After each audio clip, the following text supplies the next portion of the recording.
Hi there, it's Ellen again, and I am testing out Jamboard today. I'm using Screencastify to record myself. It's my first time using it, but it seems like a really user-friendly platform. However, I only have 5 minutes to record, so I'm going to go through this pretty quickly. Fred, if you're watching, this is my apps assignment number 2. So I want to create a Jamboard for my resource depot on my Google site, and I'm hoping that way um, anyone who's accessing my website will have just a really interactive way of adding some resources back and sharing them with me. So first off, there's some background features. I'm just going to throw the loose leaf one in there. I think it's pretty school friendly. They do have a clear frame option, which will clear everything on the frame, and I definitely appreciate that. I'm definitely one to start over. There is a lot of different styluses. I probably won't use them unless I'm using my iPad. I do have a stylus for it. It's an Apple Pencil, but this just seems a little bit laggy for me and just really messy. I find if I want it to be legible, it needs to be quite big. So I'm not sure how great it will be for annotating. That might be my MacBook. It's quite old, so I'm not sure if that's where the lagging is coming from. But I think my favorite thing about this whole app is the sticky note option. So first I'm going to throw a photo in here just to give you an example of how you could use it in your classroom. I have some Bitmojis on the ready just where I've been working on my e-portfolio, and we'll throw one in there.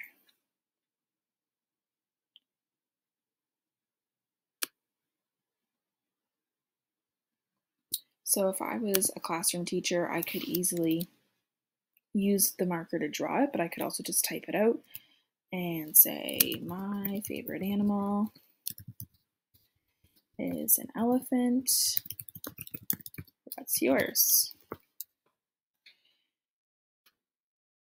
Now, obviously, you could really ask any question here, but this will allow you to share this back to your Google Classroom. You could add it to your G Suite site, you could add it to your Twitter, and if you make this sharing option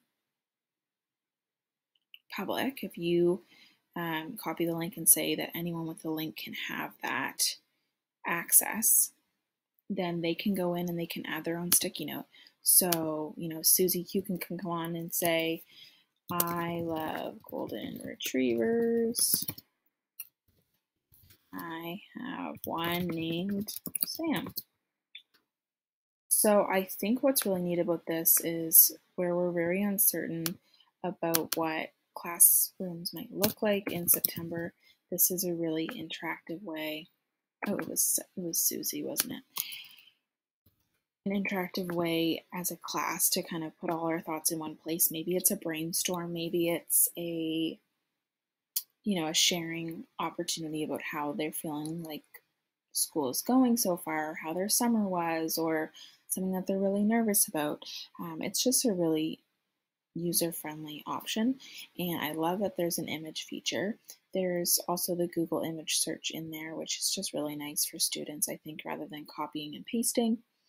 And so far it seems to really do the trick in terms of replacing a whiteboard.